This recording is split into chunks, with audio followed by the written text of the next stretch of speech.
أيها الإخوة الكرام، نذكركم بأن حقوق الطبع والتوزيع محفوظة، والسلام عليكم ورحمة الله وبركاته. أعوذ بالله من الشيطان الرجيم.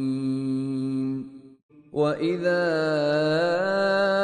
أذقنا الناس رحمة من بعد ضراء مستهم إذا لهم مكر في آياتنا قل الله أسرع مكرا إن رسلنا يكتبون ما تمكرون. மனிதர்களுக்கு ஏற்பட்ட துன்பங்களுக்கு பின் அவர்களை நம் ரஹ்மத்தை கிருபையை அனுபவிக்கும்படி நாம் செய்தால் உடனே அவர்கள் நம் வசனங்களில் புரட்டு அர்த்தம் செய்ய சூழ்ச்சியோடு திட்டமிடுகிறார்கள். திட்டமிடுவதில் அல்லாஹ்வே மிகவும் தீவிரமானவன் என்று அவர்களிடம் நபியே நீர் கூறும். நிச்சயமாக நீங்கள் செய்யும் சூழ்ச்சி செய்து திட்டமிடுவதையெல்லாம் என் தூதர்கள் பதிவு செய்து கொண்டிருக்கிறார்கள். هو الذي يسيركم في البر والبحر حتى إذا كنتم في الفلك وجرين بهم بريح طيبة وفرحوا بها جاءتها ريح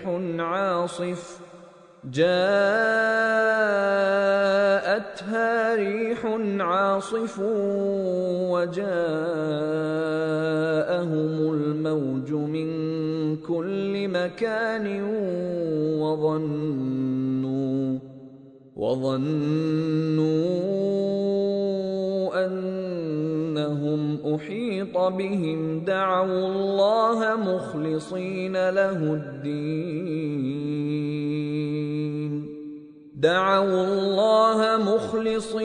له الدين لئن أنجيتنا من هذه لنكونن من الشاكرين. அவனே உங்களை தரையிலும் கடலிலும் பயணம் செய்ய வைக்கிறான். சில சமயம் நீங்கள் கப்பலில் இருக்கும்போது சாதகமான நல்ல காற்றினால் கப்பலில் உள்ளவர்களை கப்பல்கள் சுமந்து செல்லும் போது அவர்கள் மகிழ்ச்சி அடைகிறார்கள். பின்னர் புயல் காற்று வீசி எல்லா பக்கங்களில் இருந்தும் அலைகள் மோதும் போது நிச்சயமாக அலைகளால் சூழப்பட்டோம், தப்ப வழியில்லையே என்று எண்ணுகிறார்கள். அச்சமயத்தில் தூய உள்ளத்துடன் நீ எங்களை இதிலிருந்து காப்பாற்றிவிட்டால் மெய்யாகவே நாங்கள் உனக்கு நன்றி செலுத்துபவர்களாக இருப்போம் என்று அல்லாஹ்விடம் பிரார்த்திக்கின்றார்கள். فَلَمَّا أَنْجَاهُمْ إِذَا هُمْ يَبْغُونَ فِي الْأَرْضِ بِغَيْرِ الْحَقِّ يَا أَيُّهَا النَّاسُ إِنَّمَا بَغْيُكُمْ عَلَى أَنفُسِكُمْ مَتَاعَ الْحَيَاةِ الدُّنْيَا ثُمَّ إِلَيْنَا مَرْجِعُكُمْ فَنُنَبِّئُكُم بِمَا كُنتُمْ تَعْمَلُونَ. அவன் அவர்களை காப்பாற்றிவிட்டதும் அவர்கள் பூமியின் மேல் நியாயம் இல்லாது அழிச்சாட்டியம் செய்கிறார்கள். மனிதர்களே, உங்கள் அழிச்சாட்டியங்களெல்லாம் உங்களுக்கே கேடாக முடியும். உலக வாழ்க்கையில் சிறிது சுகம் அனுபவித்துக் கொண்டிருக்கிறீர்கள். இதன் பின்னர் நம்மிடமே நீங்கள் திரும்ப வரவேண்டியது இருக்கிறது. அப்போது உங்களுக்கு நீங்கள் செய்து கொண்டிருந்ததை நாம் அறிவிப்போம்.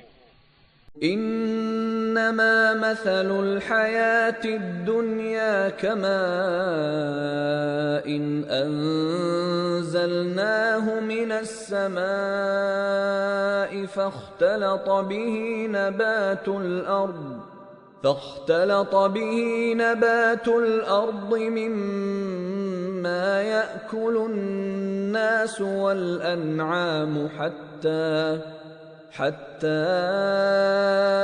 إذا أخذت الأرض زخرفها وزينت وظن أهلها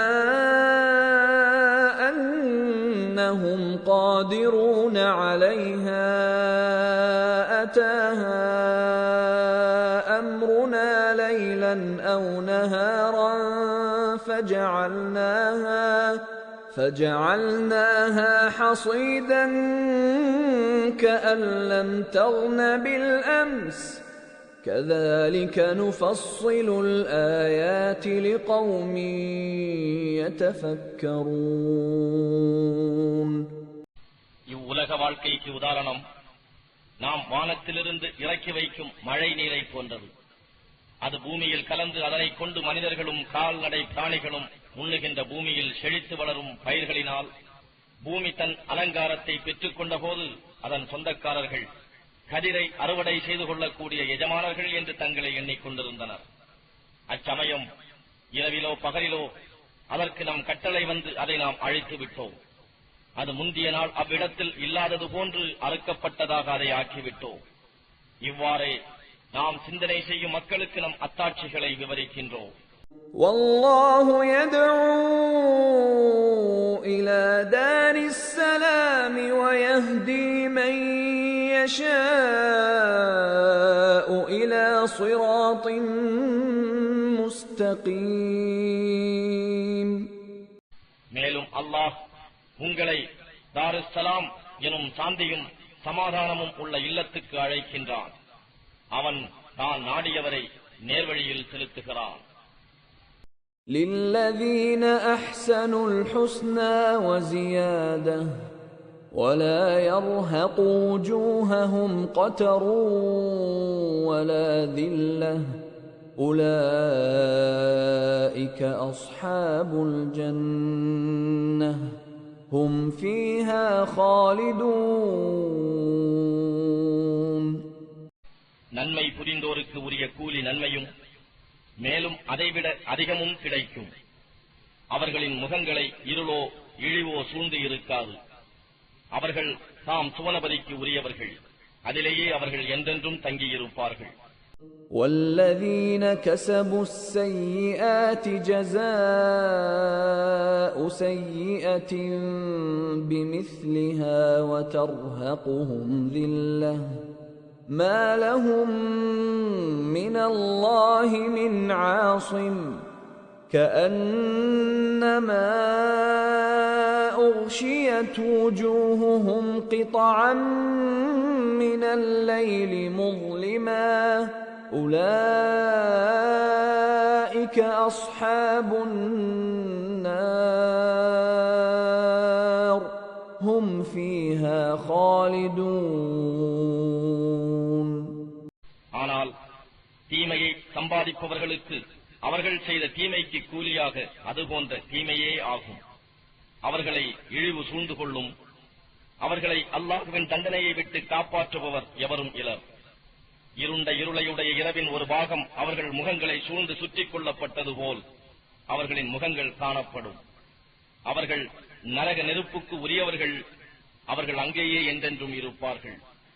وَيَوْمَ نَحْشُرُهُمْ جَمِيعًا ثُمَّ نَقُولُ لِلَّذِينَ أَشْرَكُوا مَكَانَكُمْ أَنْتُمْ وَشُرَكَاؤُكُمْ فَزَيَّلْنَا بَيْنَهُمْ وَقَالَ شُرَكَاؤُهُمْ مَا كُنْتُمْ إِيَّانَا تَعْبُدُونَ.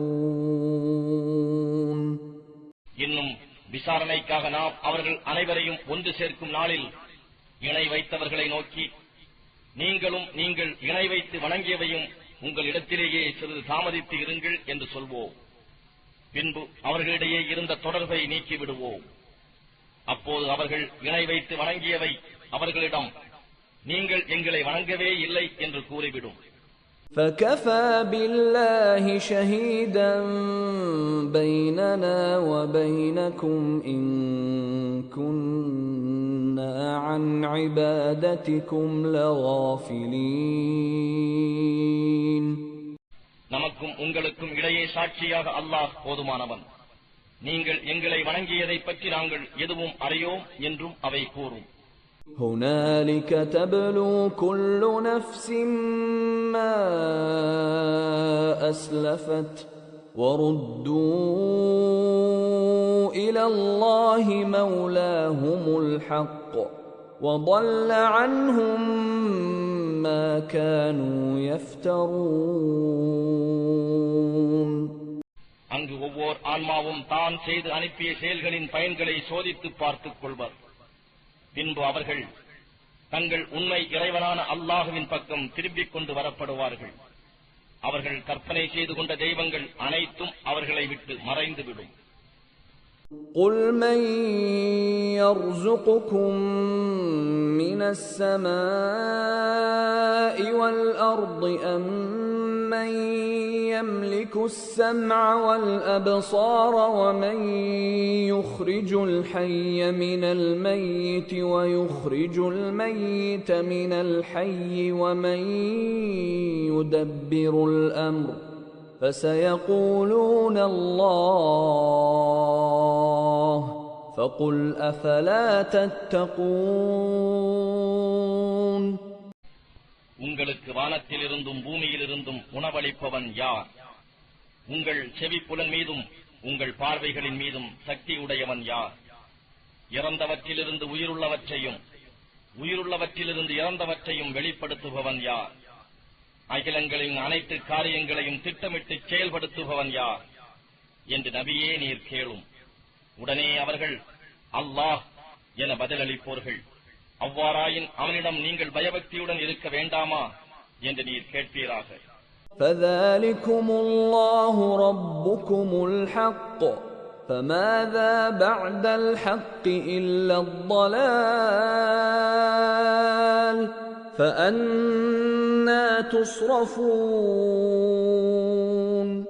உண்மையாகவே அவன்தான் உங்களை படைத்து பாதுகாக்கும் அல்லாஹ்.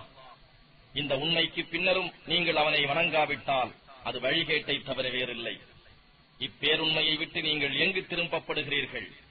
كَذَلِكَ حَقَّتْ كَلِمَةُ رَبِّكَ عَلَى الَّذِينَ فَسَقُوا أَنَّهُمْ لَا يُؤْمِنُونَ. இவ்வாறு பாசிக்குகள் பாவம் செய்பவர்களுக்கு எதிராக கூறப்பட்ட உங்களுடைய இறைவனின் வாக்கு நிரூபிக்கப்பட்டு விட்டது. நிச்சயமாக அவர்கள் நம்பிக்கை கொள்ளவே மாட்டார்கள். قُلْ هَلْ مِنْ شُرَكَائِكُمْ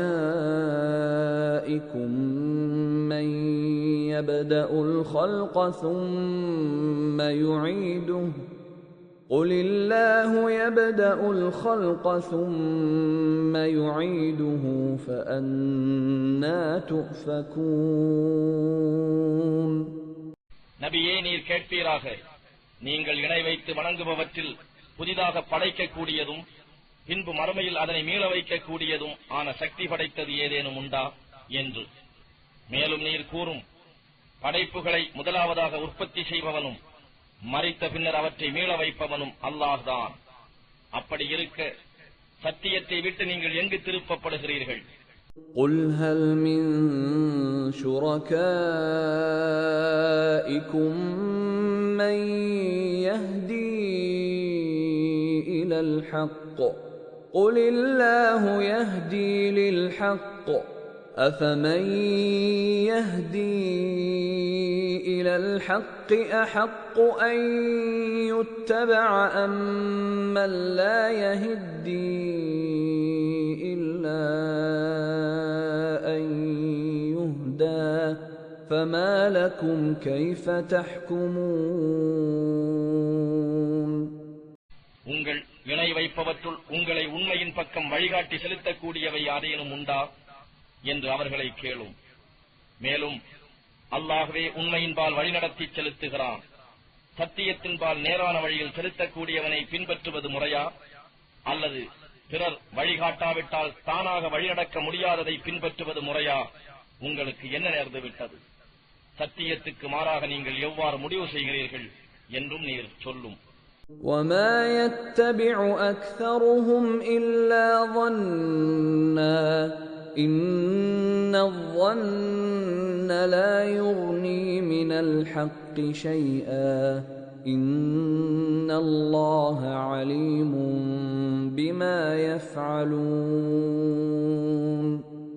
ஆனால் அவர்களில் பெரும்பாலோர் ஆதாரமற்ற யூகங்களையே அன்றி வேறெதையும் பின்பற்றவில்லை. நிச்சயமாக இத்தகைய ஆதாரமற்ற யூகங்கள் சத்தியத்துக்கு எதிராக எந்த ஒரு பயனும் தர இயலாது. நிச்சயமாக அல்லாஹ் அவர்கள் செய்பவற்றையெல்லாம் நன்கு அறிபவனாக இருக்கின்றான். وما كان هذا القرآن أن يفترى من دون الله ولكن تصديق الذي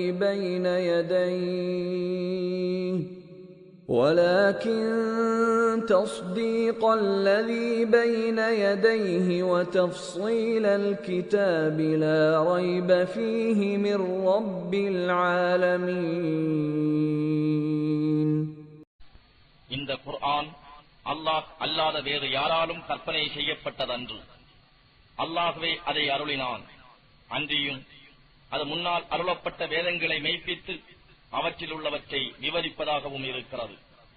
ஆகவே இது அகிலங்களுக்கெல்லாம் இறைவனாகிய ரப்பிடம் இருந்து வந்தது என்பதில் சந்தேகமே இல்லை. أم يقولون افتراه قل فأتوا بسورة مثله وادعوا من استطعتم من دون الله إن كنتم صادقين. இதை நம் தூதராகி அவர் கற்பனை செய்து கொண்டார் என அவர்கள் கூறுகின்றார்களா? நபியே, நீர் கூறும், நீங்கள் உங்கள் கூற்றில் உண்மையாளர்களாக இருந்தால் இதில் உள்ளதை போல் ஓர் அத்தியாயத்தை கொண்டு வாருங்கள். அல்லாஹ்வை அன்றி உங்களால் சாத்தியமானவர்களை உங்களுக்கு உதவி செய்ய அழைத்துக் கொள்ளுங்கள் என்று.